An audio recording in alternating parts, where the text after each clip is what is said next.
નમસ્કાર મિત્રો, કેમ છો? મજામાં ને? હું છું તરુણ કુમાર અને આપનું હાર્દિક સ્વાગત છે આપણી યુટ્યુબ ચેનલ સાયન્સ ટીવી ગુજરાતીમાં. મિત્રો, અત્યારે આપણે ધોરણ 9ની જે પરીક્ષા આવવાની છે એના માટે આપણે રિવિઝનની સિરીઝ શરૂ કરી છે. ધોરણ 9ના વિજ્ઞાન વિષયના જે પ્રકરણો છે એનું રિવિઝન જોઈ રહ્યા છીએ. આ અગાઉ આપણે પ્રકરણ 1 અને 2નું રિવિઝન કરી દીધું છે. આજે આપણે પ્રકરણ 3 પરમાણુઓ અને અણુઓનું રિવિઝન કરવાનું છે. તો ચાલો સમયનો બગાડ કર્યા વિના આજના વિડીયોની અંદર આપણે ધોરણ 9 વિજ્ઞાનની અંદર પ્રકરણ 3 આખું રિવાઇઝ કરી લઈએ. તો ચાલો જોઈએ પ્રકરણ 3 પરમાણુઓ અને અણુઓ. તો વિદ્યાર્થી મિત્રો, આ જે પ્રકરણ છે એની અંદર આપણે સૌથી પહેલા ભણ્યા હતા કે પ્રાચીન જે ઇતિહાસ હતો એની અંદર ઘણા બધા તત્વજ્ઞાનીઓ થઈ ગયા, ફિલોસોફર થઈ ગયા કે જેમણે પરમાણુ વિશે કંઈક કહ્યું હતું. આપણે જાણીએ છીએ કે એની અંદર સૌથી પહેલા આવે છે મહર્ષિ કણાદ. સૌથી પહેલા કોણ આવે છે? મહર્ષિ કણાદ, જે ભારતના ઋષિ મુનિ થઈ ગયા. બરાબર, એ મહર્ષિ કણાદે સૌથી પહેલા ઈસવીસન પૂર્વે 500ની અંદર આ વસ્તુ એમને કહી હતી કે દ્રવ્યના અંતિમ અવિભાજ્ય કણને પરમાણુ કહે છે. બરાબર, સૌથી પહેલા આજથી 500 વર્ષ લગભગ પહેલા આપણા ઋષિ મુનિ થઈ ગયા, એમનું નામ મહર્ષિ કણાદ. એમને જ સૌથી પહેલા એ જે દ્રવ્યનો છેલ્લો જે કણ હોય, અવિભાજ્ય કણ હોય, એને પરમાણુ નામ આપી દીધું હતું. એટલે જ આપણે આ જે પરમાણુ છે એ શબ્દથી એને ઓળખીએ છીએ. બરાબર, આપણે અંગ્રેજીમાં એટમ કહીએ છીએ પણ ગુજરાતીમાં અને હિન્દીમાં એને પરમાણુ કહીએ છીએ, કારણ કે સૌથી પહેલો શબ્દ જ મહર્ષિ કણાદે આપ્યો હતો, પરમાણુ. એટલે તમે પરીક્ષા માટે યાદ રાખજો, એક તો આ ઋષિ મુનિનું નામ મહર્ષિ કણાદ હતું. શું નામ હતું? મહર્ષિ કણાદ. અને એમને કયું નામ આપ્યું હતું? પરમાણુનું પરમાણુ નામ આપ્યું હતું. બરાબર, એટલે યાદ રાખજો. ચલો પછી એક ગ્રીસ દેશની અંદર ગ્રીક ફિલોસોફર થઈ ગયા, એમનું નામ હતું ડેમોક્રિટ્સ. નામ યાદ રાખજો. શું હતું? ડેમોક્રિટ્સ. આ ડેમોક્રિટ્સ છે, એમણે અવિભાજ્ય કણોને એ વખતે એટમ કીધું હતું. શું કીધું હતું? એટમ નામ આપ્યું હતું એમને. એટમનો અર્થ થાય છે ન કાપી શકાય તેવું. ન કાપી શકાય એટલે ના કાપી શકાય, ના તોડી શકાય, ના એનો ભાગીને ભૂક્કો કરી શકાય. એટલે એ એવી વસ્તુ છે કે જેના ટુકડા થતા નથી. એટલે એને શું નામ આપવામાં આવ્યું? એટમ. અને એટમ એ ગ્રીસ દેશના ફિલોસોફર્સ હતા, ડેમોક્રિટ્સ. યાદ રાખજો. શું નામ હતું? બોલો. ડેમોક્રિટ્સ. શું નામ હતું? ડેમોક્રિટ્સ. ડેમોક્રિટ્સે નામ આપ્યું હતું એટમ. અને આપણા જે ઋષિમુનિ હતા મહર્ષિ કણાદ, એમને શું નામ આપ્યું હતું? પરમાણુ. તો આ વસ્તુ યાદ રાખજો. અને પરમાણુ છે એવો કેવો છે? અવિભાજ્ય છે. ડેમોક્રિટ્સે પણ એવું કહ્યું હતું કે પરમાણુ અવિભાજ્ય છે, અને મહર્ષિ કણાદ હતા એમણે પણ એવું જ કહ્યું હતું કે પરમાણુ અવિભાજ્ય છે. અવિભાજ્યનો મતલબ શું થાય? કે એના ટુકડા થઈ શકતા નથી. બરાબર, યાદ રાખજો. બરાબર, 18મી સદી સુધીની અંદર આ જે હતું એ માત્ર તત્વજ્ઞાન હતું, એનો કોઈ પ્રાયોગિક પાસો ન હતો. બરાબર, એટલે જે મહર્ષિ કણાદે કીધું, એ ડેમોક્રેટ્સે કીધું, એ બધું શું હતું? એક ફિલોસોફી હતી, તત્વજ્ઞાન હતું. બસ એમની ધારણા હતી કે કોઈ પદાર્થ હોય એને તમે ટુકડા કરતા જાઓ, છેલ્લે જે કણ મળે એને એટમ કહેવાય કે પરમાણુ કહેવાય, પણ એના આગળ ટુકડા થઈ શકતા નથી. એવી બસ એમને મગજની અંદર ધારણા કરી લીધી હતી. બરાબર, એટલે એ ધારણા હતી, એક તત્વજ્ઞાન હતું. બરાબર, એનું કોઈ પ્રેક્ટિકલી થિયરી તો એમને બનાવી દીધી, પણ કોઈ પ્રાયોગિક વિજ્ઞાન ન હતું. એટલે એનો કોઈ સબૂત ન હતો, પ્રૂફ ન હતો.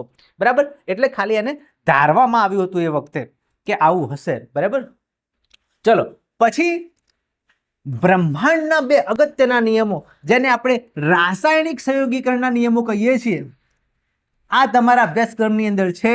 તમે તૈયાર પણ કર્યા હશે, એને યાદ પણ આપણે રાખવાના છે, અને એને આજે રિવાઇઝ પણ કરવાના છે. યાદ કરો, રાસાયણિક સંયોગીકરણના નિયમો ધોરણ 9 વિજ્ઞાનની અંદર 2 નિયમો ખૂબ જ અગત્યના છે. કયા કયા?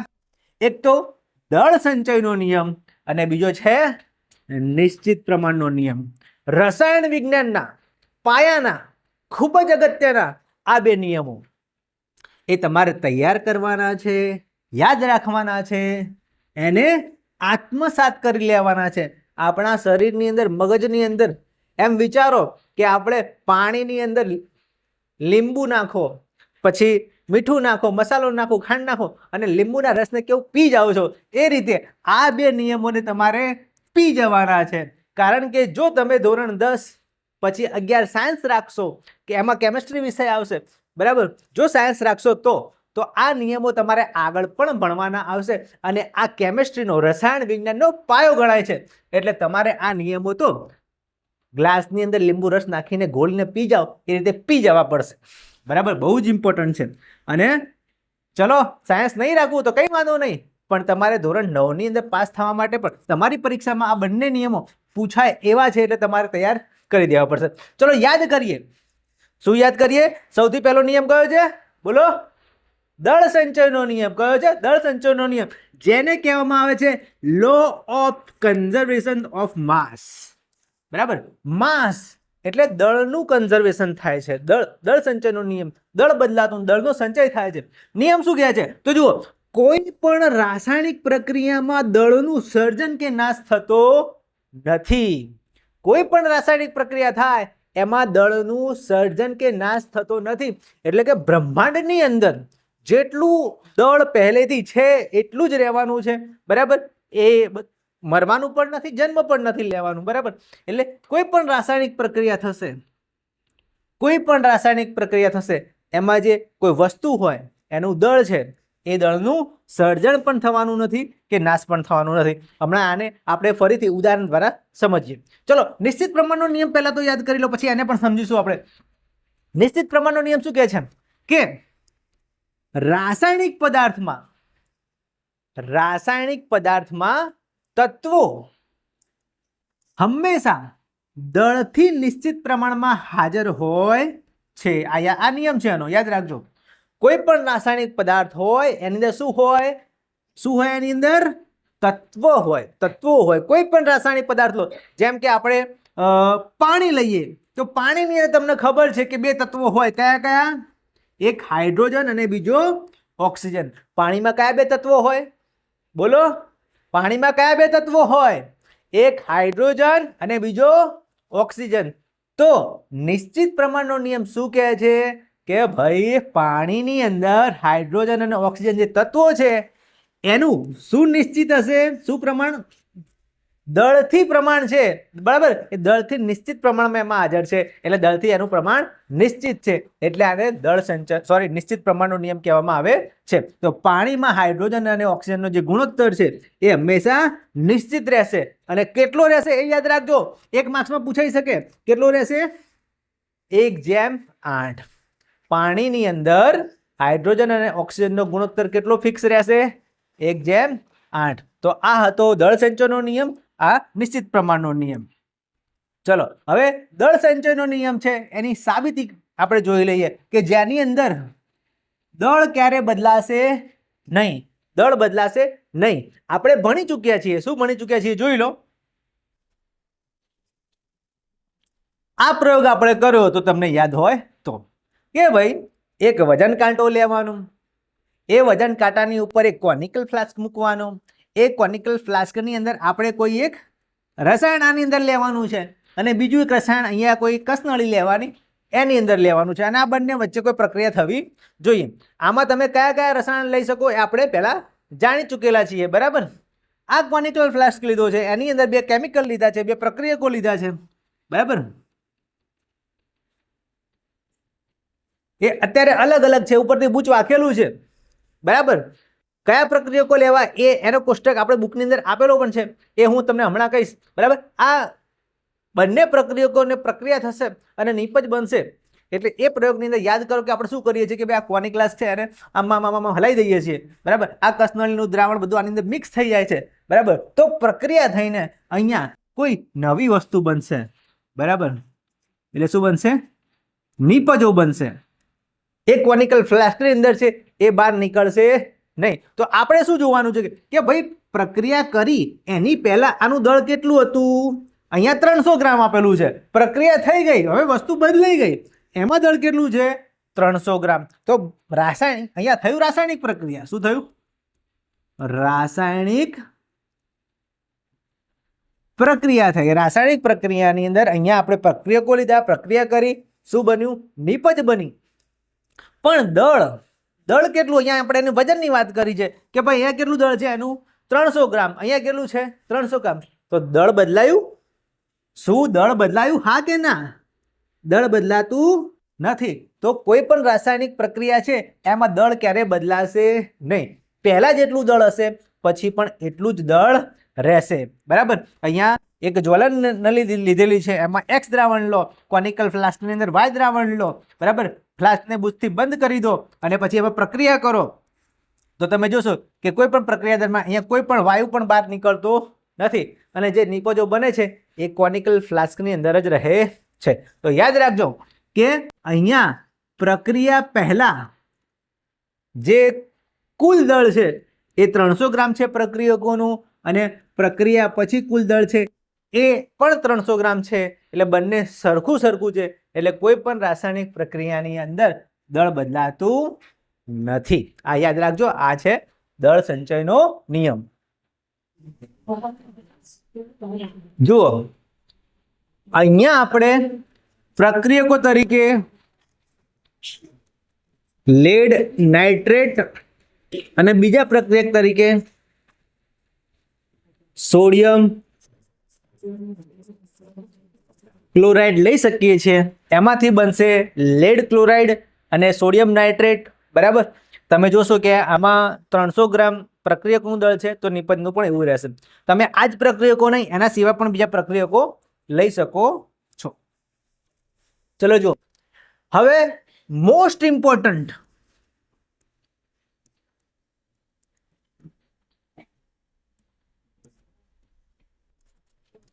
તમારી પરીક્ષા માટે મોસ્ટ ઇમ્પોર્ટન્ટ ડાલ્ટનનો પરમાણ્વીય સિદ્ધાંત, atomic theory of John Dalton. ડાલ્ટનનો પરમાણુ સિદ્ધાંત તમે કોઈ પણ શાળામાંથી પરીક્ષા આપશો, તમારું પેપર ગમે તે જિલ્લામાંથી નીકળશે, ગમે તે શાળાનું હશે, આ પ્રશ્ન તમારી પરીક્ષાની અંદર 100% હશે. પ્રશ્ન શું હશે તમને કહી દઉં છું. લખવું હોય તો લખી લેજો, નોંધવું હોય તો નોંધી લેજો કે ઇમ્પોર્ટન્ટ પ્રશ્ન ડાલ્ટનના પરમાણ્વીય સિદ્ધાંતની અભિધારણાઓ જણાવો. કેટલી અભિધારણાઓ છે? 6 છે. 1 2 3 4 5 અને 6. ચલો ફરીથી યાદ કરી લઈએ એક પછી એક. સૌથી પહેલી ડાલ્ટને શું કીધું હતું? જ્હોન ડાલ્ટને કે તમામ દ્રવ્યો અતિ સૂક્ષ્મ પરમાણુના બનેલા છે. પહેલી અભિધારણા યાદ કરી લો. જ્હોન ડાલ્ટને શું કીધું હતું? બધા જ પદાર્થો, બધા જ દ્રવ્યો શેના બનેલા છે? અતિ સૂક્ષ્મ પરમાણુના બનેલા છે. નંબર 1. ચલો નંબર 2, પરમાણુ કેવો હોય? પરમાણુ કેવો હોય? મહર્ષિ કણાદે પણ કીધું હતું, ડેમોક્રિટસે પણ કીધું હતું. કેવો હોય પરમાણુ? પરમાણુ અવિભાજ્ય હોય, એના ટુકડા થતા નથી, એટલે કે એનું સર્જન પણ થતું નથી અને નાશ પણ થતો નથી. ચલો બીજી અભિધારણા. હવે ત્રીજી અભિધારણા, ચોથી અભિધારણા એકદમ ઈઝી છે. જો ત્રીજી યાદ રાખશો તો ચોથી પણ ઈઝીલી યાદ રહી જશે. ચલો જુઓ, એક જ તત્વો હોય તો એના બધા જ પરમાણુ કેવા હોય? એ બધા જ પરમાણુના દળ અને ગુણધર્મો કેવા હોય? સમાન હોય. યાદ રાખજો, એક જ તત્વો હોય. બરાબર. એક જ તત્વો હોય, એના બધા જ પરમાણુ કેવા હોય? સરખા હોય. એના દળ અને ગુણધર્મો સરખા હોય. બરાબર. માની લો કે એક તત્વ લઈએ છીએ આપણે, લોખંડ. કયું તત્વ લઈએ છીએ? લોખંડ. હવે લોખંડ છે એ આપણા ઘરે લોખંડની તિજોરી હોય તો એની અંદર જે લોખંડનો પરમાણુ હશે Fe, એનું દળ, એના ગુણધર્મો અને તમે બીજું કોઈ લોખંડ લાવો, બીજું ક્યાંથી લાવીએ આપણે? આપણું જે ઘર બનેલું હોય, ઘરની અંદર ખીલા સળિયા આવે, સળિયા નાખેલા આવે, બરાબર? એ સળિયાની અંદર પણ લોખંડ હોય. બે અલગ જગ્યાએથી લોખંડ લઈએ છીએ, પણ તત્વો તો એક જ છે. કયું? Fe, આયરન, લોખંડ. તો એના દળ અને ગુણધર્મો કેવા હશે? જુદા જુદા હશે. જુદી જુદી જગ્યાએથી લોખંડ લાવીએ તો એના દળ અને ગુણધર્મો કેવા હશે? જુદા જુદા હશે? ના, બધું જ લોખંડ છે એ સેમ જ હોય, બરાબર? એટલે એ જે તત્વ છે, લોખંડ એ તત્વ છે સેમ જ હોય, એટલે બધા જ લોખંડના જે પરમાણુ હોય એના દળ સરખા હોય અને ગુણધર્મો પણ સરખા હોય. ચોથી અભિધારણા કે ભાઈ જુદા જુદા તત્વો હોય તો એના પરમાણુના દળ અને ગુણધર્મો કેવા હોય? આના દળ અને ગુણધર્મો સરખા હોય, પણ જુદા જુદા તત્વો લીધા હોય તો કેવા હોય? માની લો કે એક જગ્યાએથી આપણે લોખંડ લાયા અને બીજી જગ્યાએ વાયરમાંથી લાયા કોપર, તો બંને તત્વો અલગ અલગ થયા, તો આના દળ કેવા હશે? અલગ અલગ હશે. ગુણધર્મો કેવા હશે? એ પણ અલગ અલગ હશે. તો યાદ રાખજો કે એક જ તત્વો હોય તો એક જ તત્વના બધા જ પરમાણુના દળ અને રાસાયણિક ગુણધર્મો સરખા હોય, પણ જો તત્વો જુદા જુદા હોય તો એના દળ અને રાસાયણિક ગુણધર્મો જુદા જુદા હશે. ચલો હવે પાંચમી અભિધારણા જોઈએ. તો પરમાણુઓ નાની પૂર્ણાંક સંખ્યાના ગુણોત્તરથી જોડાઈને સંયોજન બનાવે છે, બરાબર? આ પણ આપણે વાત કરી હતી આપણે જ્યારે આ ચેપ્ટર ચાલુ હતું ત્યારે, કે કોઈ સંયોજન બનતું હોય એની અંદર જે પરમાણુઓ છે એ પરમાણુ નાની નાની પૂર્ણાંક સંખ્યામાં જોડાશે. જેમ કે હું તમને બતાવું કે ચલો ભાઈ મીઠું લઈએ છીએ તો NaCl, તો સોડિયમની સંખ્યા કેટલી? 1. ક્લોરીનની કેટલી? 1. ચલો પાણી લઈએ H2O, તો એમાં હાઇડ્રોજનની સંખ્યા કેટલી? 2. ઓક્સિજનની કેટલી? 1. તો આવા 1 2 2 3, બરાબર? જેમ કે આપણે એલ્યુમિનિયમ ઓક્સાઇડ લઈએ તો એલ્યુમિનિયમની સંખ્યા 2, ઓક્સિજનની કેટલી? 3. તો આવી નાની નાની પૂર્ણાંક સંખ્યાના ગુણોત્તરમાં જોડાઈને સંયોજનો બનાવે છે. મોટી સંખ્યા નથી અહીંયા હાઇડ્રોજન 99, ઓક્સિજન 100 એવા મોટી સંખ્યામાં નથી જોડાતા, નાની પૂર્ણાંક સંખ્યામાં જોડાય છે.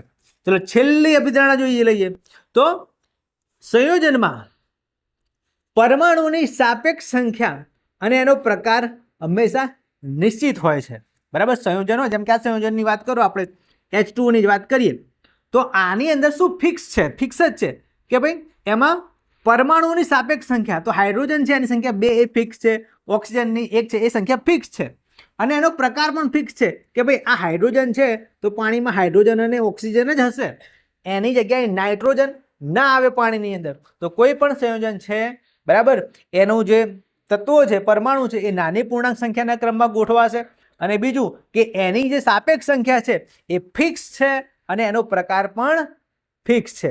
તો ડાલ્ટનના પરમાણુ સિદ્ધાંતની આ 6 અભિધારણાઓ તમે કમ્પ્લીટ યાદ કરી લેજો, પરીક્ષામાં 100% હશે.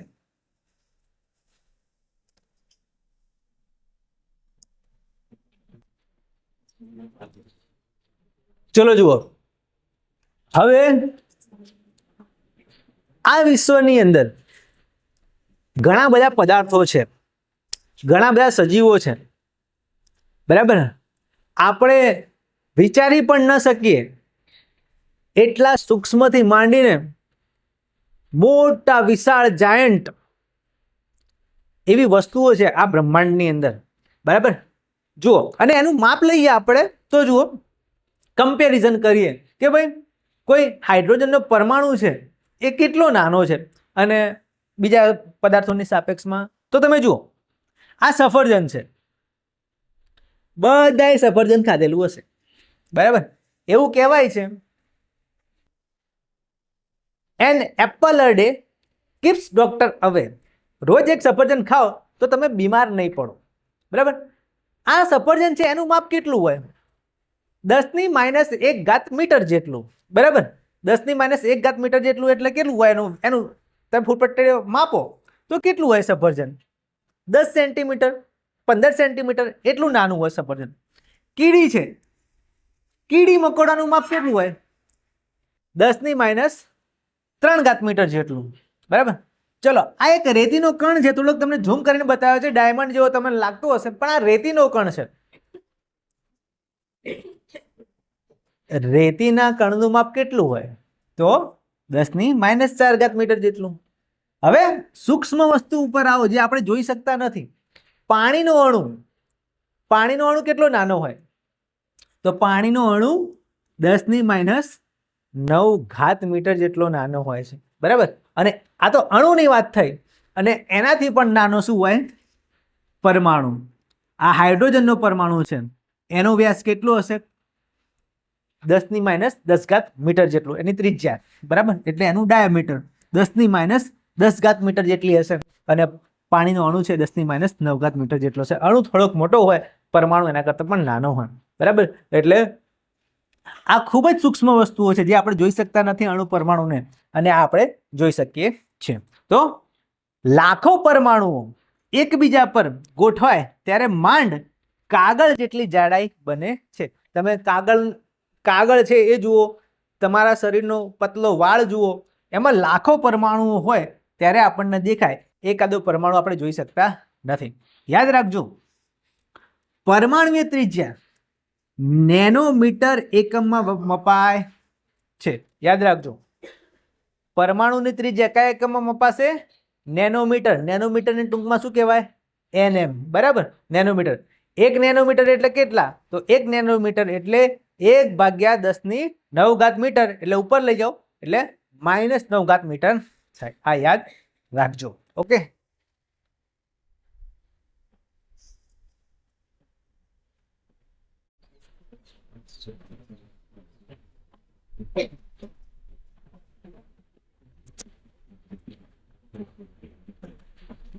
ચલો જુઓ.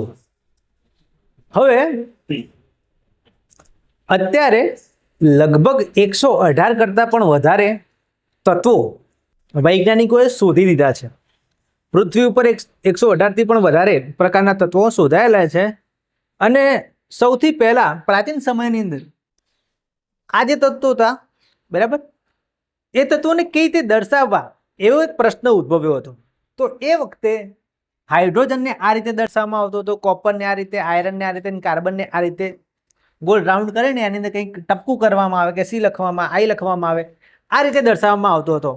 બાકીના તત્વો છે એની સંજ્ઞા આપણે બુકમાં આપેલી છે, બરાબર, જોઈ લેજો.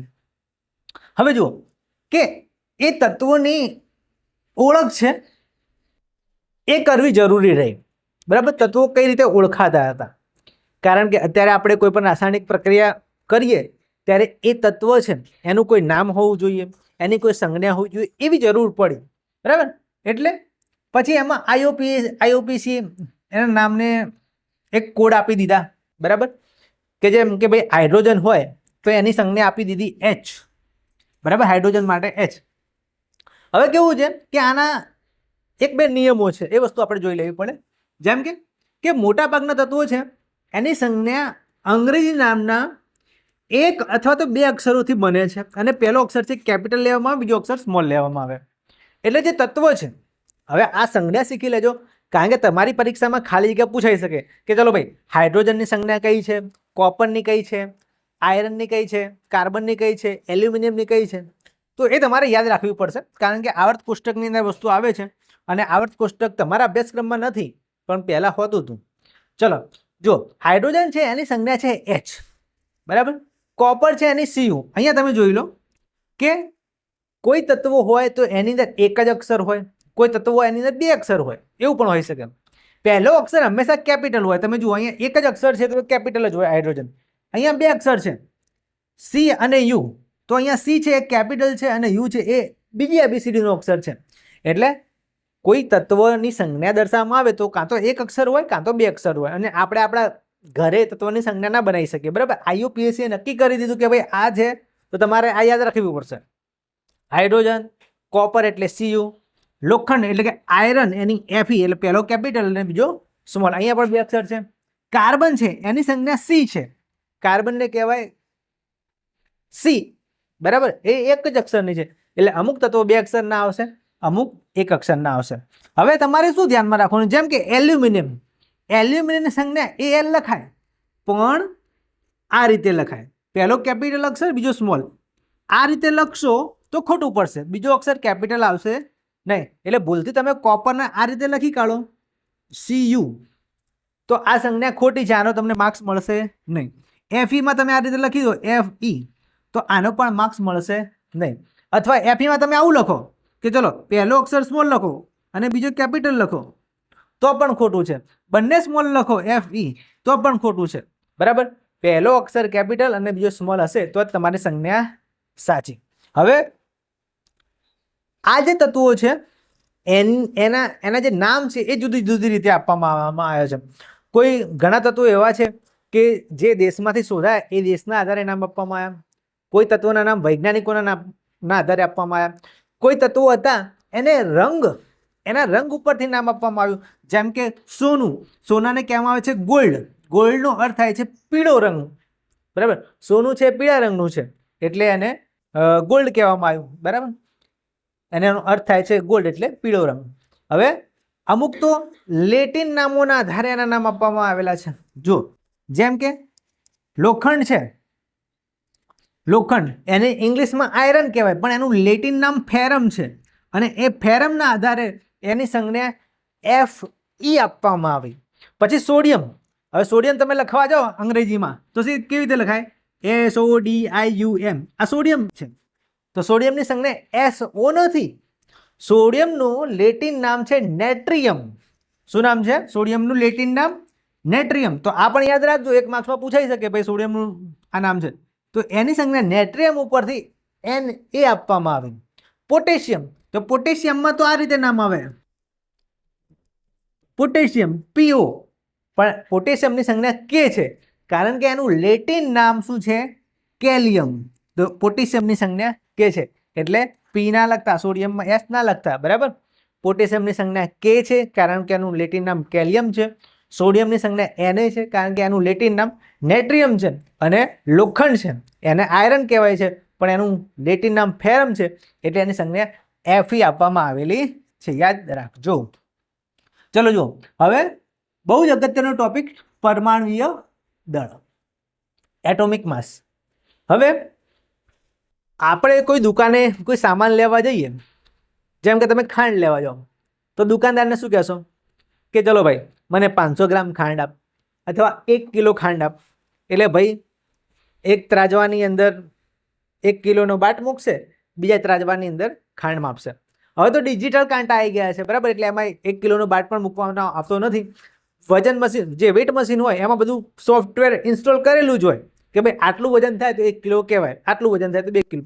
સોફ્ટવેર પહેલાં તો ત્રાજવા આવતા, એકમાં બાટ મૂકવો પડે, એકમાં વસ્તુ મૂકવી પડે. હવે એ જ રીતે સૌથી પહેલાં કોન્સેપ્ટ આવ્યો પરમાણુય દળનો, એટલે પરમાણુ શોધાઈ ગયા. બરાબર, કે ભાઈ ડાલ્ટને કીધું કે ભાઈ પરમાણુ આવો હોય તેવું હોય. બરાબર, પછી થોમ્સન ને રુથરફોર્ડ જે પ્રકરણ આગળના પ્રકરણમાં આપણે જોઈશું કે રુથરફોર્ડે શું કીધું, થોમ્સને શું કીધું, બોરે શું કીધું.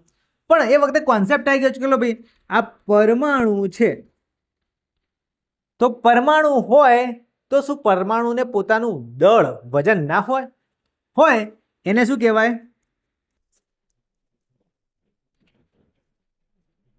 પરમાણુય દળ. પરમાણુનું જે દળ હોય એને શું કહેવાય? પરમાણુય દળ. હવે વૈજ્ઞાનિકોનો પ્રશ્ન થયો કે સાલું આ પરમાણુનું દળ માપવું તો કેવી રીતે મપાય? કોઈ એક પરમાણુનું દળ માપવું હોય તો કેવી રીતે મપાય?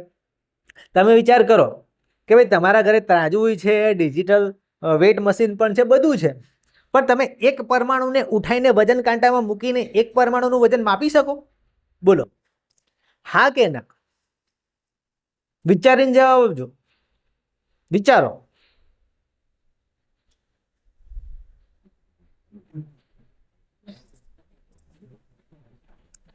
કે શું એક પરમાણુને આપણે ઉઠાઈને વજન કાંટામાં મૂકીએ તો એક પરમાણુનું વજન માપી શકાય?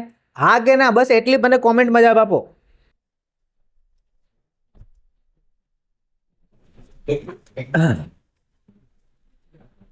તો પરમાણુ છે એને આપણે ઉઠાઈને ત્રાજવામાં કે વેટ મશીન ઉપર મૂકીને એનું વજન તો માપી શકતા નથી.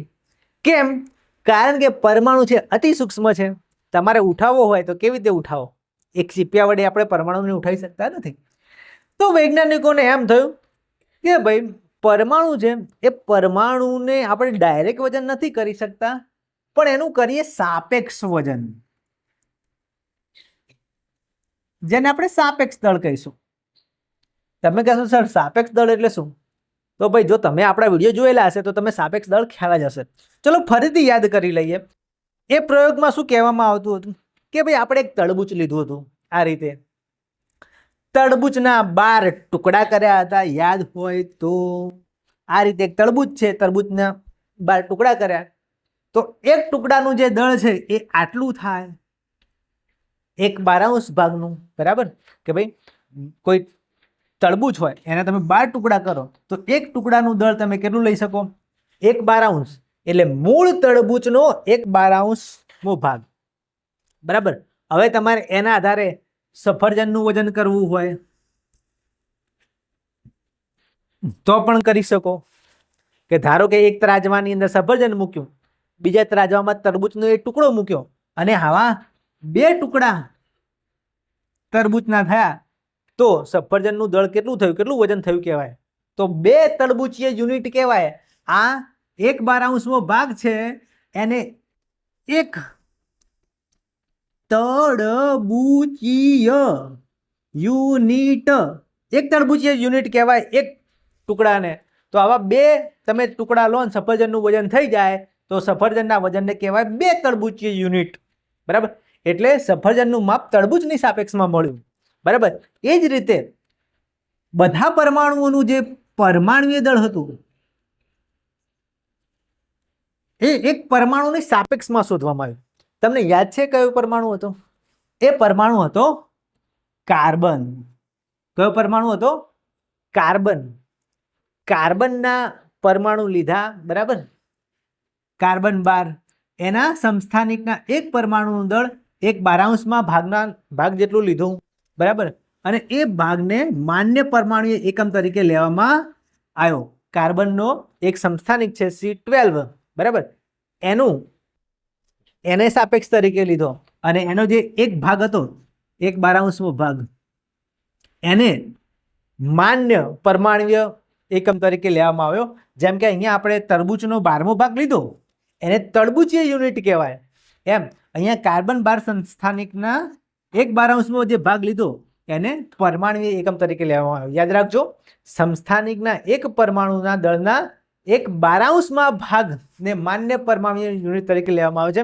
એટલે કે કાર્બનનો એક પરમાણુ હોય એનો 12મો ભાગ, બરાબર, 1/12મો ભાગ, એને એક યુનિટ તરીકે લેવામાં આવ્યો. અને એના આધારે બાકીના પરમાણુઓનું સાપેક્ષ દળ લેવામાં આવ્યું. તો હાઇડ્રોજનનું મળ્યું 1 યુનિટ. બરાબર.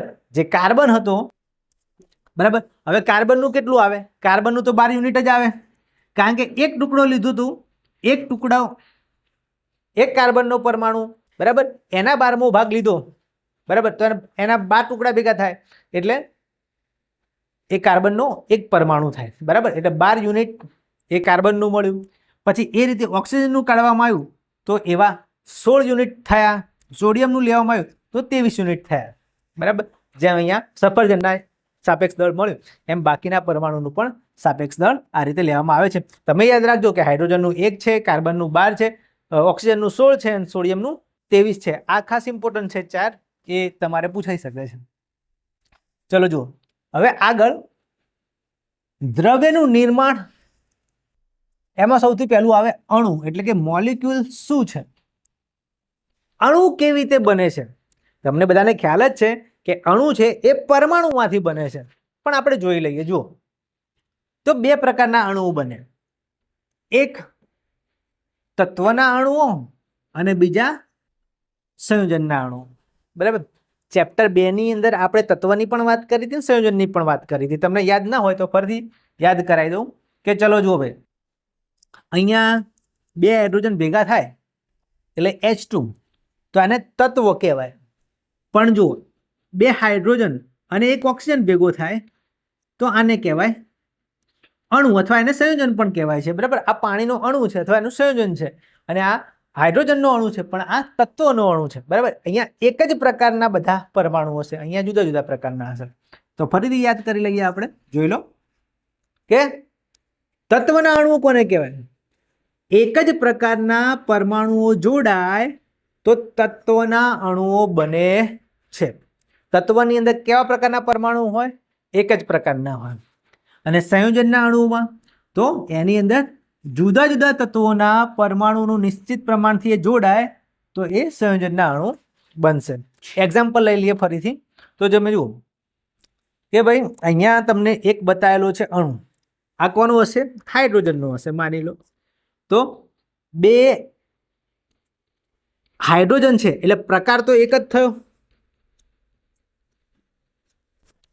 એક જ પ્રકારના અણુઓ છે, બરાબર. એટલે એક જ પ્રકારના અણુઓ જોડાયા એટલે આ જે અણુ બન્યો એને તત્વનો અણુ કહેવાશે, બરાબર. પછી જુઓ અહીંયા કોઈ એક પરમાણુ એવો છે કે જેના 3 પરમાણુ જોડાયેલા છે. આ ઓક્સિજન છે, O, બરાબર. એને આ પણ કેટલા પ્રકારના છે? પ્રકાર તો એક જ છે, બરાબર. એક જ પ્રકારના બધા પરમાણુ જોડેલા છે એટલે આ તત્વના અણુઓ છે. આ ઓક્સિજન તત્વ, હાઇડ્રોજન તત્વ, આ ઓક્સિજન તત્વ. આના સિવાય P4 ફોસ્ફરસ છે, બરાબર. આ રીતે આવશે P P P અને ઉપર એક P, 1 2 3, બરાબર. આ રીતે P4 એટલે 4 ફોસ્ફરસ હોય તો એ ફોસ્ફરસનો અણુ કહેવાય. ઓઝોનની વાત કરીએ, O3 છે. ઓક્સિજન છે આ રીતે ઓક્સિજન ડબલ બોન્ડ ઓક્સિજન, તો આ પણ એક જ પ્રકારના પરમાણુ છે. અને આર્ગોન એ તો એક જ છે, બરાબર. તો આ રીતે જો એક જ પ્રકારના બધા પરમાણુ એક જ જેવા હોય તો એ તત્વના અણુઓ કહેવાશે. એની અંદર પરમાણિકતા પણ આવે છે, જેમ કે આર્ગોન છે, આર્ગોનની પરમાણિકતા 1 થશે, બરાબર. એક પરમાણિકતા એટલે એક પરમાણુ હોય. પછી ઓક્સિજન છે અને દ્વિપરમાણિકતા થશે એટલે 2 પરમાણુની સાથે જોડાયેલા છે. ઓઝોનની ત્રિપરમાણિકતા થશે. પછી P4 ની અંદર 4 પરમાણિકતા થશે, ચતુર્થ પરમાણિકતા, બરાબર. ચલો, એટલે ટૂંકમાં તત્વના અણુઓ એટલે કે જેમાં એક જ પ્રકારના પરમાણુઓ હોય. હવે સંયોજનમાં તમે જુઓ, સંયોજનમાં જુદા જુદા પ્રકારના પરમાણુ હશે, જોઈ લો. જુદા જુદા તત્વોના પરમાણુ નિશ્ચિત પ્રમાણથી જોડાય તો એ સંયોજનના અણુ બનશે. જેમ કે વાત કરીએ એમ, આ ઓક્સિજન છે, આ હાઇડ્રોજન, આ હાઇડ્રોજન. તો ધ્યાનથી જુઓ તમે, અહીંયા 2 પ્રકારના પરમાણુ આવ્યા. એક કયા છે? હાઇડ્રોજન, બીજા કયો? ઓક્સિજન. તો 2 જુદા જુદા પ્રકારના જે પરમાણુ આવ્યા એટલે શું બનશે? સંયોજન બનશે. અહીંયા તમે જુઓ, આ છે કાર્બન, ઓક્સિજન, ઓક્સિજન. કાર્બન ડાયોક્સાઇડનો અણુ છે આ CO2. તો એમાં કેટલા પ્રકારના પરમાણુ આવ્યા? એક કાર્બન અને બીજો ઓક્સિજન, તો એ સંયોજનના અણુ બનશે. આ રીતે જે પાણી બન્યું એની અંદર દળથી ગુણોત્તર 1:8 હશે. કાર્બન ડાયોક્સાઇડ CO2ની અંદર પણ દળથી ગુણોત્તર 3:8 ફિક્સ હશે, બરાબર. તો અહીંયા સંયોજનના અણુઓની અંદર જુદા જુદા પ્રકારના પરમાણુ હશે. તત્વના અણુઓની અંદર એક જ પ્રકારના પરમાણુઓ હશે.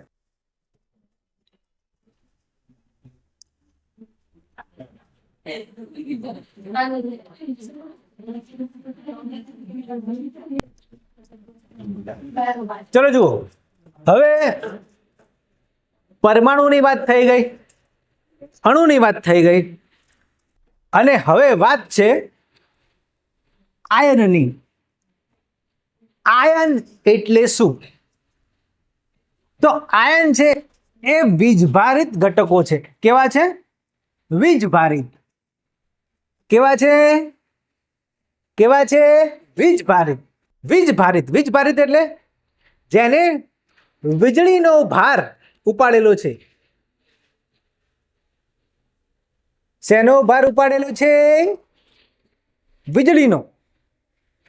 એવા પરમાણુઓ કે જેને વીજળીનો ભાર ઉપાડેલો હોય એને વીજભારિત આયન કહેવાય. સમજો, જુઓ, એની અંદર 2 પ્રકારના તત્વો હોય. એક ધાતુ તત્વ હોય અને બીજા અધાતુ તત્વો હોય. હવે તમને ખબર છે, શું ખબર છે? કે ભાઈ ધાતુ તત્વો અને અધાતુ તત્વો ભેગા થઈને શું બનાવે છે? સંયોજન બનાવે છે. એક ઉદાહરણ લઈએ, જેમ કે તમે નાખો છો તમારા ખાવાની અંદર મીઠું. નાખો છો કે નહીં નાખતા? નાખો છો. મીઠું એટલે કે સોડિયમ ક્લોરાઇડ. આ રહ્યું મીઠાનો એક સ્ફટિક. તમે જાણો છો કે મીઠાની અંદર સોડિયમ હોય અને ક્લોરીન હોય. જોઈ લો, આ સોડિયમ, આ ક્લોરીન છે. આવા ઘણા બધા પરમાણુઓ એની સાથે જોડાયેલા હોય. હવે આની અંદર તમારે શું સમજવાનું છે, તો ધ્યાન આપજો બરાબર, કે મીઠું બનેલું છે સોડિયમ અને ક્લોરીનનું. બરાબર. હવે આમ જોવા જઈએ ને તો સોડિયમ છે એ તમે જાણો છો કે સોડિયમ એવું તત્વ છે કે જેને પાણીમાં નાખીએ તો શું થાય? તો થાય ધડાકો. શું થાય? ધડાકો. સોડિયમ એવું તત્વ છે, જો તમે પાણીમાં નાખો તો થાય ધડાકો, થાય ભડાકો. અને ક્લોરીન, ક્લોરીન એવું તત્વ છે કે જો તમે સૂંઘી જાઓ, આમ તો ક્લોરીન વાયુ હોય, જો તમે સૂંઘી જાઓ તો અલ્લાકો પ્યારે થઈ જાઓ. એટલે આ છે ઝેરી વાયુ. વિચાર કરો, સોડિયમ કરે ધડાકો અને ક્લોરીન છે ઝેરી વાયુ. આ બંને છે આપણા માટે ઘાતક, પણ તોય આપણે એને ખાવાની અંદર નાખીને ખાઈએ છીએ મીઠું. બરાબર. સોડિયમ છે એ ઘાતક છે. માની લો કે સોડિયમને પાણીમાં નાખીને ધડાકો થાય, સોડિયમને મોઢામાં નાખી દઈએ તો શું થાય? સોડિયમને મોઢામાં નાખી દઈએ તો મોઢાની અંદર પાણી હોય જ. જો સોડિયમનો એક ટુકડો મોઢામાં જાય તો પછી શરીર ઉપર મોઢું વધે નહીં. અહીંયા માથા વગરનો માનવી થઈ જાય. બરાબર. એટલે વિસ્ફોટ થઈ જાય, બોમ્બ ફૂટી જાય અહીંયા, તો આપણે માથા વગરના કેવા લાગીએ. અને ક્લોરીન ઝેરી વાયુ છે. તેમ છતાં આ બંને તત્વો છે, એ બંને તત્વોના ગુણધર્મો અલગ અલગ છે, પણ જ્યારે એકબીજા સાથે જોડાય છે અને બનાવે છે સોડિયમ ક્લોરાઇડ, મીઠું, એટલે એના ગુણધર્મો બદલાઈ જાય છે. પછી સોડિયમ નથી કરતો ધડાકો અને ક્લોરીન નથી રહેતો ઝેરી વાયુ. એ બની જાય છે મીઠું, અને મીઠું તો આપણે ખાઈએ છીએ. આ જે સંયોજન છે એને કહેવાય આયનીય સંયોજન. યાદ રાખજો, આયનીય સંયોજન. તમે કહેશો સર આને આયનીય સંયોજન કેમ કહેવાય? કારણ કે એ બનેલું છે આયનોથી. કયા આયનોથી? એક સોડિયમ ધન આયન અને ક્લોરીન ઋણ આયનથી. બરાબર. સોડિયમ કેવો છે? સોડિયમ ધન આયન છે અને ક્લોરીન કેવો છે? ઋણ આયન છે. બીજી એક વસ્તુ યાદ રાખજો કે આમાં હંમેશા એક હોય છે ધાતુ અને બીજી હોય છે અધાતુ. બરાબર. જો ધાતુ અને અધાતુ યુક્ત સંયોજનો, યાદ રાખજો. શું કીધું? એક ધાતુ અને અધાતુ યુક્ત સંયોજનો એ વીજભારિત ઘટકોના બનેલા હોય છે. એટલે એના પર વીજભાર આવે અને એકબીજા સાથે જોડાઈ જાય તો એ બની જાય છે આયનીય સંયોજન. તો યાદ રાખો અને જવાબ આપો, મીઠું કેવું સંયોજન છે? તો એ આયનીય સંયોજન છે. મીઠું એટલે કે સોડિયમ ક્લોરાઇડ NaCl એ કેવું સંયોજન છે? બોલો, કેવું છે? આયનીય સંયોજન. એમાં બે આયનો પણ આવેલા છે. કયા? સોડિયમ ધન આયન અને ક્લોરીન ઋણ આયન. સોડિયમ છે એ ધાતુ છે કે અધાતુ? સોડિયમ ધાતુ છે અને ક્લોરીન અધાતુ છે. બરાબર. હવે આની અંદર જે સોડિયમ ધન આયન છે, સોડિયમ ધન આયન, જુઓ એક આયન એના ઉપર પ્લસ વીજભાર હોય, આ ધન આયન છે, તો એને કહેવાય કેટાયન. કેસાયન પણ કહેવાય, પણ શું કહીશું આપણે એને? કેટાયન. યાદ રાખજો, ધન આયનને શું કહેવાય? શું કહેવાય? શું કહેવાય? કેટાયન. ધન આયનને કહેવાય કેટાયન. તો ધન વીજભારિત એટલે પ્લસ આયન એટલે કેટાયન. અને મોટા ભાગે ધન આયન શું હશે? ધાતુઓ હશે. શું હશે? ધાતુ. કેવી ધાતુઓ હોય? તો Na+, સોડિયમ, Ca+2, કેલ્શિયમ અને Al+3, એલ્યુમિનિયમ. આ બધી શું છે? ધાતુઓ છે. સોડિયમ છે એ પણ ધાતુ છે, કેલ્શિયમ ધાતુ છે, એલ્યુમિનિયમ પણ ધાતુ છે. પણ ઉપર વીજભાર થોડા અલગ અલગ બતાવ્યા છે. સોડિયમ ઉપર કેટલો વીજભાર છે? +1. કેલ્શિયમ ઉપર કેટલો વીજભાર છે? +2. અને એલ્યુમિનિયમ પર કેટલો વીજભાર છે? +3. બરાબર. તો આ બધા આયનો કયા આયનો કહેવાશે? કેટાયન. કયા કહેવાશે? કયા કહેવાશે? કેટાયન. બરાબર. ઓકે. તો આ એવા આયનો કે જેના ઉપર, જેના માથે કયો વીજભાર હોય? કયો વીજભાર હોય? ધન કે ઋણ?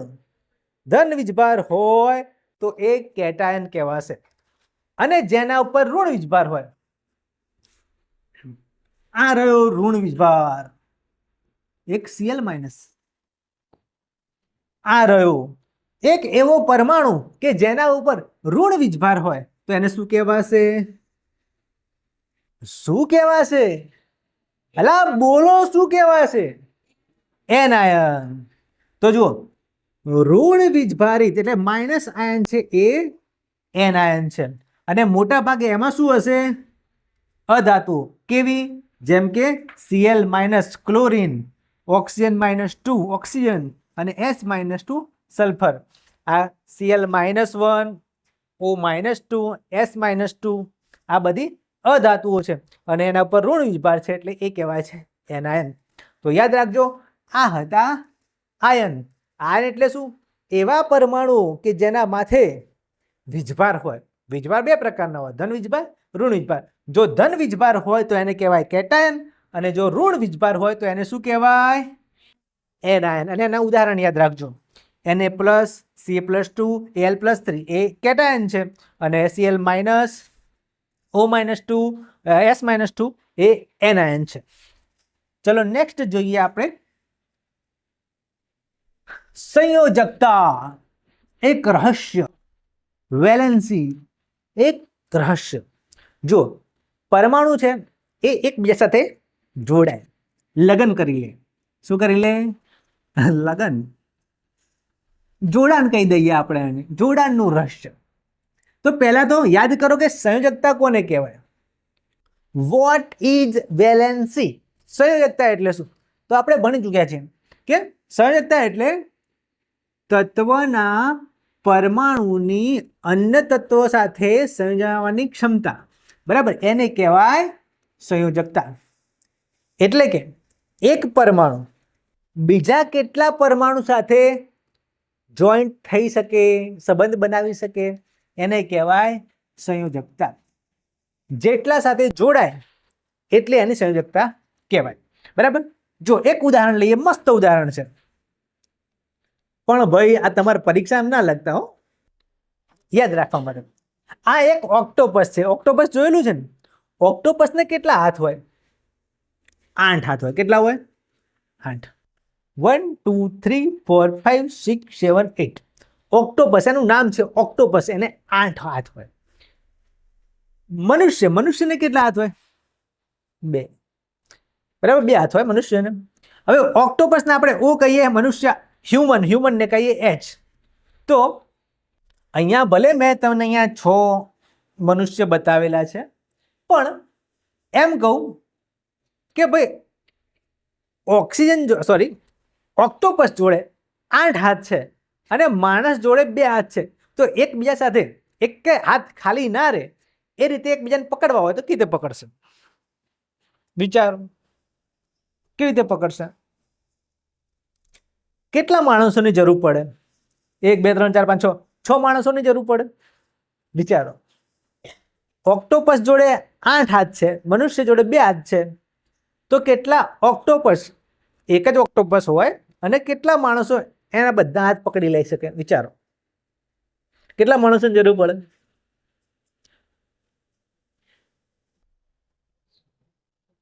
બોલો બોલો, કેટલાની જરૂર પડે? કોમેન્ટ કરો.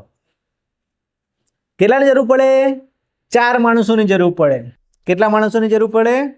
4. સાહેબ કેવી રીતે? તો તમે જો, આ ઓક્ટોપસ છે, આનો એક હાથ આ માણસે પકડ્યો, આ બીજો હાથ એ આ માણસે પકડ્યો. બરાબર. આ હાથ આ માણસે પકડ્યો. હવે આ માણસની જરૂર નથી, તો ખાલી બતાવેલો છે. આ હાથ આ માણસ પકડશે એટલે આ માણસના હાથમાં 2 ઓક્ટોપસના હાથ આવી ગયા. આ માણસ છે, આને કેન્સલ કરો, આની જરૂર નહીં.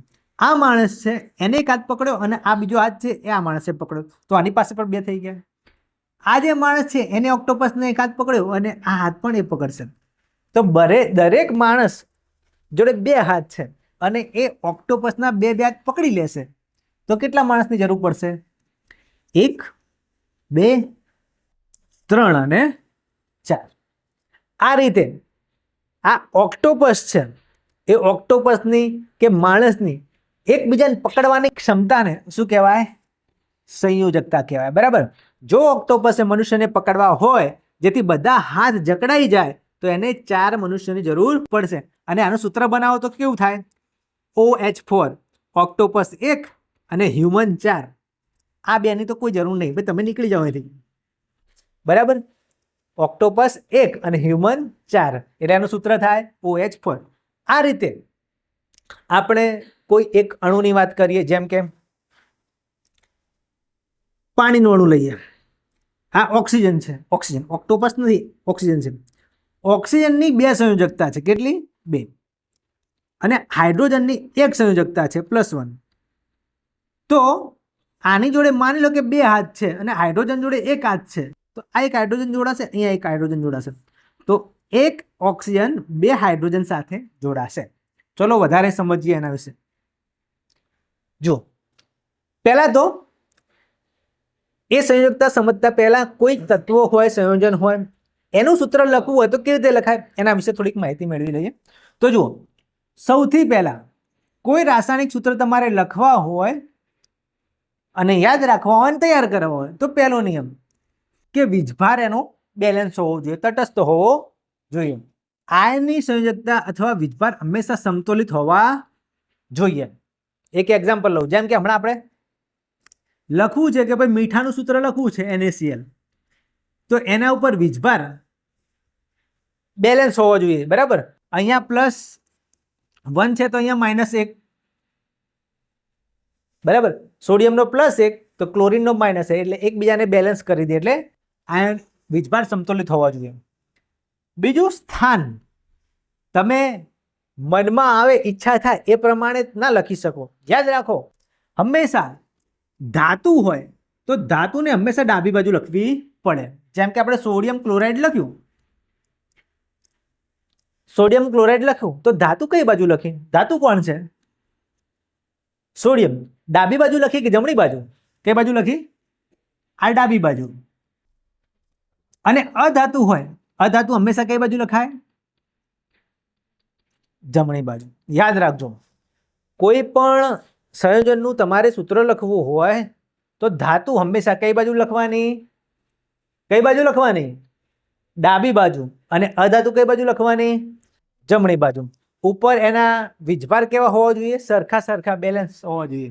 જો આ સોડિયમ ક્લોરાઇડનું લખ્યું, આ કોપર ઓક્સાઇડનું લખ્યું. ચલો, એમાં કોપર છે એ ધાતુ છે અને ઓક્સિજન અધાતુ છે, એટલે કોપર ડાબી બાજુ, ઓક્સિજન જમણી બાજુ. અને ત્રીજું સ્ટેપ યાદ રાખજો કે કૌંસનો ઉપયોગ કરવાનો. ક્યારે? તો જ્યારે બહુપરમાણવીય આયનોની સંખ્યા 1 કરતાં વધુ હોય ત્યારે આપણે આયનને કૌંસમાં દર્શાવવો પડે છે. જેમ કે અહીંયા તમે જુઓ, આ રીતે એક બ્રેકેટ બતાવવું પડે. જેમ કે MgOH2, આની અંદર ધાતુ આયન તો એક જ છે, મેગ્નેશિયમ, પરંતુ આ એક ઓક્સિજન અને હાઇડ્રોજન વડે જે બહુપરમાણવીય આયન બન્યો, એ કેટલા છે? 2 છે. તો તમારે એના માટે કૌંસ કરવું પડે. જો આ રીતે લખી દો MgOH2 તો આ સૂત્ર ખોટું કહેવાય. કેમ? કારણ કે શું બતાવશે કે ભાઈ હાઇડ્રોજન 2 છે પણ ઓક્સિજન એક જ છે, પણ ખરેખર વાસ્તવમાં તો ઓક્સિજન પણ 2 છે, હાઇડ્રોજન પણ 2 છે. તો બંને 2 હોય તો બંનેને કૌંસમાં બતાવવા પડે. તો યાદ રાખજો, જે પરમાણુઓ વધારે હોય અને એક સરખી સંખ્યામાં હોય, બહુપરમાણીય આયન હોય, તો કૌંસ કરીને, બ્રેકેટ કરીને પછી એની સંખ્યા લખવી પડે. તો આ 3 મેઇન વસ્તુ છે, પછી સૂત્ર લખાય. ચલો, હવે સૂત્ર લખવાના ફાઇનલ સ્ટેજમાં આવી ગયા છીએ આપણે. પણ એની સંયોજકતાની જે પદ્ધતિ છે, ક્રોસ પદ્ધતિ, ક્રોસ પદ્ધતિ એ ફરીથી આપણે યાદ કરી લઈએ. ચલો, બધાને આવડતી જશે પણ ફરીથી. હવે બીજી વાત કે આના માટે તમારે બધા તત્વોની સંયોજકતા તમને આવડવી જોઈએ. આપણા બુકની અંદર કોષ્ટક આપેલું જ છે કે ભાઈ કયા તત્વના કયા આયનની કઈ સંયોજકતા છે, એ બુકમાં આપેલું છે કોષ્ટક, એટલે પ્રમાણે તૈયાર કરી દેજો. ચલો, જેમ કે યાદ કરીએ આપણે હાઇડ્રોજન ક્લોરાઇડ છે, એની સંયોજકતાના આધારે એનું સૂત્ર લખવું છે. તો કેવી રીતે લખાય? ગોખવાનું છે નહીં. જો આપણે લખવું છે હાઇડ્રોજન ક્લોરાઇડ, તો તમારે પહેલાં તો હાઇડ્રોજનની સંજ્ઞા તમને આવડવી જોઈએ. હાઇડ્રોજનની સંજ્ઞા કઈ છે? બોલો. H. ક્લોરાઇડ એટલે ક્લોરીનની સંજ્ઞા કઈ છે? Cl. ચલો, સંજ્ઞા લખી દીધી પહેલા, પછી જોઈએ એની સંયોજકતા. હાઇડ્રોજનની કેટલી સંયોજકતા છે? +1. અને ક્લોરીનની કેટલી છે? -1. પણ ટૂંકમાં એક જ છે એટલે આપણે પ્લસ માઇનસ ધ્યાનમાં રાખવાનું નહીં. આપણે જોવાનું કે ભાઈ સૂત્ર લખવું છે તો હાઇડ્રોજન કેટલા લેવાના? 1. ક્લોરીન કેટલા લેવાના? 1. તો બંને એક એક લો તો સૂત્ર બની ગયું. હાઇડ્રોજન ક્લોરાઇડનું સૂત્ર શું થશે? HCl. સિમ્પલ. ચલો, હવે એ જ રીતે મારે લખવું છે મેગ્નેશિયમ ક્લોરાઇડનું સૂત્ર. કોનું સૂત્ર લખવું છે? Magnesium chloride. તો મેગ્નેશિયમની સંજ્ઞા શું થશે? Mg. ક્લોરાઇડનું તો અત્યારે જ જોયું, શું થશે? Cl. મેગ્નેશિયમની સંયોજકતા કેટલી? +2. કેટલી? +2. અને ક્લોરીનની કેટલી? -1. તો મેગ્નેશિયમ કેટલા લેવાના? 1 લેવાના. મેગ્નેશિયમ કેટલા લેવાના? 1. અને ક્લોરીન કેટલા લેવાના? 2. તો સૂત્ર શું થયું? MgCl2. સૂત્ર શું થયું? Mg 1 લેવાનું અને Cl 2 લેવાના. આને કહેવાય ક્રિસ ક્રોસ પદ્ધતિ, એટલે કે ક્રોસમાં આપણે લેવાના સંયોજકતાના આધારે. મેગ્નેશિયમ 1 લેવાનું, ક્લોરીન 2 લેવાના. સૂત્ર શું થયું? MgCl2. ચલો, છેલ્લે યાદ રાખજો, તમે કોઈ પણ શાળામાંથી તમે પરીક્ષા આપતા હશો, કોઈ પણ જિલ્લાની અંદર, આમાંથી આ પ્રકરણમાંથી આ સંયોજકતા આધારિત એક સૂત્ર તો તમારે પૂછાશે. અને પૂછાય એટલે પાછા વિડીયો પર આવીને કોમેન્ટ કરજો કે હા સાહેબ પૂછાઈ ગયું. Aluminium oxide. ચલો, એલ્યુમિનિયમ ઓક્સાઇડની આપણે સૂત્ર બનાવીએ. ચલો, એલ્યુમિનિયમની સંજ્ઞા શું થશે? Al. ઓક્સાઇડની સંજ્ઞા O. હવે એની સંયોજકતા લખવાની. એલ્યુમિનિયમની સંયોજકતા કેટલી? +3. ઓક્સિજનની કેટલી? -2. હવે ક્રોસ કરી દો. એલ્યુમિનિયમ કેટલા લેવાના? 2. એટલે Al. ઓક્સિજન કેટલા લેવાના? 3. તો સૂત્ર કેટલું થયું? Al2O3. તો આ રીતે તમારે તૈયાર કરવાના છે. ચલો, બીજા જોઈ લઈએ. હવે થોડુંક ભારે એનાથી, બરાબર, જેની અંદર બહુ પરમાણુય આયનો આવી જાય એવા જટિલ સૂત્રો બનાવવા હોય તો કેવી રીતે બનાવવાના? ચલો જો, એક છે એનું એક્ઝામ્પલ. આ ઇમ્પોર્ટન્ટ જો ભાઈ, બધા સૂત્રો ઇમ્પોર્ટન્ટ છે. Calcium hydroxide. તો પહેલો કેલ્શિયમની સંજ્ઞા શું થશે? Ca. હાઇડ્રોક્સાઇડની સંજ્ઞા શું થશે? OH. પછી એના તમે સંયોજકતા લખો તો Ca ની છે +2 અને OH ની -. અહીંયા H આવશે. ઓકે, હવે ક્રિસ ક્રોસ કરો તો જુઓ, આ રીતે પણ કરી શકો તમે કે ભાઈ કેલ્શિયમ છે, કેલ્શિયમની સંયોજકતા છે +2. અહીંયા લો OH, OH ની છે -1. હવે ક્રોસ કરી દો તો કેલ્શિયમ કેટલા લેવાના? 1. અને OH કેટલા લેવાના? તો સૂત્ર બની ગયું CaOH2.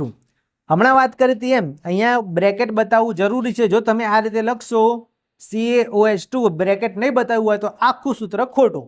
યાદ રાખજો, બરાબર. આવું લખશો તો તમારું સૂત્ર ખોટું પડશે. ચલો, એક બીજું એક્ઝામ્પલ લઈ લઈએ. Ammonium sulphate. તો તમને એમોનિયમની એટલે એમોનિયાની સંજ્ઞા આવડવી જોઈએ. એમોનિયાની સંજ્ઞા થાય NH3 એટલે એમોનિયમની થાય NH4. આ જુઓ, આ એનો આયન બતાવેલો છે NH4 NH4+. અને SO4 એની -2 થાય SOOO4. એની ઉપર -2 વીજભાર હોય. ચલો, એની બતાવીએ. એમોનિયમ એટલે NH4 અને એની સંજ્ઞા છે +1. તો અહીંયા હું લખું છું. અને SO4 એની છે -2. તો એમોનિયમ NH4 કેટલા લેવાના? 2. તો શું લખવું પડે? NH4 બ્રેકેટની અંદર 2 અને SO4 બ્રેકેટમાં લખવાની જરૂર નહીં કારણ કે એક જ છે એટલે SO4. તો આ એમોનિયમ સલ્ફેટનું સૂત્ર થશે NH4 બ્રેકેટની અંદર 2 અને SO4. તો આ ખાસ તૈયાર કરજો. ચલો છેલ્લો ટોપિક આ પ્રકરણનું ઇમ્પોર્ટન્ટ છે પણ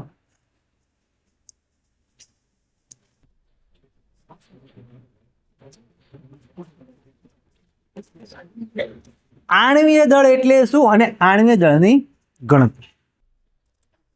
તો જુઓ આપણે શીખી ગયા, શું શીખી ગયા કે પરમાણુ એટલે શું અને પરમાણુઓ જોડાય તો બને અણુ. શું બને? અણુ. પરમાણુ જોડાય તો એકબીજા સાથે પરમાણુ જોડાય તો અણુ બનશે. તો જો પરમાણુનું દળ હોય તો એ જ રીતે અણુનું પણ દળ હોય. તો પરમાણુના દળને પરમાણ્વીય દળ કહેવાય, તો એ જ રીતે અણુના દળને આણ્વીય દળ કહેવાય. બરાબર, યાદ રાખજો. તો જુઓ હવે આણ્વીય દળની ગણતરી કરીએ તો પદાર્થનું આણ્વીય દળ તેમાં રહેલા તમામ ઘટક પરમાણુઓના પરમાણ્વીય દળોનો સરવાળો છે. એટલે તમારે કંઈ કરવાનું નહીં, ખાલી પરમાણુઓના દળનો સરવાળો કરવાનો. ચલો એક એક્ઝામ્પલ જોઈ લઈએ આપણે. જેમ કે પાણીનું સૂત્ર છે H2O. યાદ રાખજો, શું સૂત્ર છે? H2O. હવે આની અંદર જેટલા પણ પરમાણુ છે એ બધાના પરમાણુ દળોનો સરવાળો કરો. કેટલો થાય? ગણો. તો જુઓ પાણીનો અણુ છે એનું આણ્વીય દળ ગણવું હોય તો તમારે લેવા પડે કે ભાઈ એની અંદર કેટલા હાઇડ્રોજન છે? 2. એક હાઇડ્રોજનનું દળ કેટલું? 1 યુનિટ. તો 2 હાઇડ્રોજનનું દળ કેટલું આવશે? 2 યુનિટ આવશે. ઓક્સિજન છે, ઓક્સિજનનું દળ યાદ રાખજો 16 યુનિટ. બરાબર, કેટલા ઓક્સિજન છે? 16. તો તમારે આ રીતે ગણતરી કરવાની. હાઇડ્રોજનનું 2 એકા 2, ઓક્સિજનનું 16 એકા 16. તો 16 ને 2 કેટલા થશે? 18 યુનિટ. તો પાણીના અણુનું દળ થશે 16 યુનિટ. બરાબર, 185 ના ગણતા, 16 યુ 18 યુ યુનિફાઈડ માસ. એટલે પાણીના અણુનું સૂત્ર આણ્વીય દળ 18 યુનિટ હશે. બરાબર, ચલો એ જ રીતે પરીક્ષામાં પૂછાય નાઇટ્રિક એસિડ. એવું જરૂરી નહીં કે નાઇટ્રિક એસિડ જ પૂછાશે, બીજું કંઈ પણ પૂછાઈ શકે. તમને આવડવું જોઈએ. કેવી રીતે ગણતરી કરવાની? તો તમારે એનું સૂત્ર જોવાનું કે એમાં હાઇડ્રોજન કેટલા છે? હાઇડ્રોજન 1 છે. તો હાઇડ્રોજન 1 હોય તો એનું દળ લેવાનું 1 યુનિટ. નાઇટ્રોજન કેટલા છે? 1. અને 1 નું કેટલું છે? 14 યુનિટ. તો 14 યુનિટ લેવાના. ઓક્સિજન કેટલા છે? 3. અને 1 ઓક્સિજનનું કેટલા યુનિટ છે? 16 યુનિટ. તો 16 એકા 16, 16 દુ 32, 16 તરી 48 યુનિટ થશે. તો આ 48. બરાબર, પછી એમાં નાઇટ્રોજનના 14 ઉમેરવાના, હાઇડ્રોજનનું 1 ઉમેરવાનું. તો કેટલા થશે? 48 માં 10 ઉમેરો તો 58, 58 અને 4 62, 62 ને 1 63. તો નાઇટ્રિક એસિડનું યાદ રાખજો 63 યુનિફાઈડ માસ થશે. આટલું આણ્વીય દળ થશે. બરાબર, અને તમે કેલ્ક્યુલેટરનો ઉપયોગ તો કરી શકવાના નથી, પણ આ રીતે જુઓ. ઓક્સિજન છે એનું 16, હાઇડ્રોજનનું 1, હાઇડ્રોજનનું 1, તો ટોટલ 18 યુનિફાઈડ માસ થશે. નાઇટ્રોજનનું 14, ઓક્સિજનનું 16, 16, 16, હાઇડ્રોજનનું 1, તો આનું થશે 63 યુનિફાઈડ માસ અને આનું 18 યુનિફાઈડ માસ. ઓકે, છેલ્લે એક નાનો ટોપિક પૂછાય છે, સૂત્ર એકમ દળ કોને કહેવાય છે? તો યાદ રાખજો કે આ સૂત્ર એકમ દળ ખાસ કરીને આયનીય સંયોજનો માટે હોય છે. કયા સંયોજનો માટે? આયનીય સંયોજનો માટે. અને એની ગણતરી કેવી રીતે કરવી? તો જેમ ઉપર ગણતરી કરી એ જ રીતે એની ગણતરી થશે. આયનીય સંયોજનો જેવા કે sodium chloride, calcium chloride, NaCl, CaCl2, એના માટે આ સૂત્ર એકમ દળ વપરાય છે. કેમ વપરાય છે? કારણ કે આ જે અણુઓ છે એ સ્ફટિકના સ્વરૂપમાં હોય છે. એક જ સ્ફટિકની અંદર ઘણા બધા સોડિયમ ને ક્લોરાઇડ હોય છે, એટલે એનું એકમ સૂત્ર દળ લેવામાં આવે છે. જો જેમ કે કેલ્શિયમ ક્લોરાઇડની ગણતરી કરવી હોય તો કેલ્શિયમનું પરમાણુ દળ આવે 40, ક્લોરીનનું આવે 35.5. એટલે 35.5ના ડબલ કરવા પડે, કારણ કે ક્લોરીન 2 છે.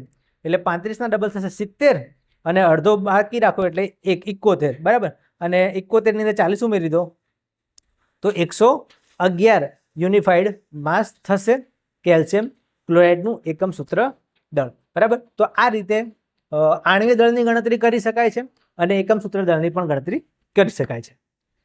તો વિદ્યાર્થી મિત્રો, અહીંયા આપણે પ્રકરણ 3 પરમાણુઓ અને અણુઓનું રિવિઝન અહીંયા પૂરું કરીએ છીએ. તો પ્રકરણ 3 તમને બરાબર આવડી ગયું હશે, બરાબર રિવાઇઝ થઈ ગયું હશે અને તમે આમાંથી પૂરેપૂરા ગુણ મેળવી શકશો.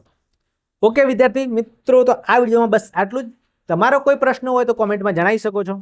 આ ઉપરાંત આ પ્રકરણના HD એનિમેટેડ વિડીયો જોતા હોય તો ડિસ્ક્રિપ્શનની અંદર એની લિંક આપેલી છે, એના ઉપર ક્લિક કરીને તમે જોઈ શકો છો. આ ઉપરાંત ધોરણ 9ની સાયન્સની ડિજિટલ બુક એકદમ ફ્રીમાં તમને આપવામાં આવશે, એની પણ લિંક ડિસ્ક્રિપ્શનમાં આપેલી છે. એ પીડીએફની અંદર, એ જે ડિજિટલ બુક છે એની પીડીએફ છે, એની અંદર તમને મળશે બધા જ પ્રકરણોના ટોપિક વાઇઝ એનિમેટેડ વિડીયો અને સાથે સાથે તમને મળશે દરેક ટોપિકના એકદમ ઇમ્પોર્ટન્ટ તમારી પરીક્ષામાં પૂછાય એવા MCQ પ્રશ્નોની ક્વિઝ. તો એ પણ તમે એ પીડીએફમાંથી આપી શકો છો. તો વિદ્યાર્થી મિત્રો, આ વિડીયો બસ આટલું જ. હવે મળીશું બીજા કોઈ વિડીયોમાં. ત્યાં સુધી પરીક્ષાની તૈયારી કરતા રહેજો. ઓલ ધ બેસ્ટ તમારી વાર્ષિક પરીક્ષા માટે. તો આવજો.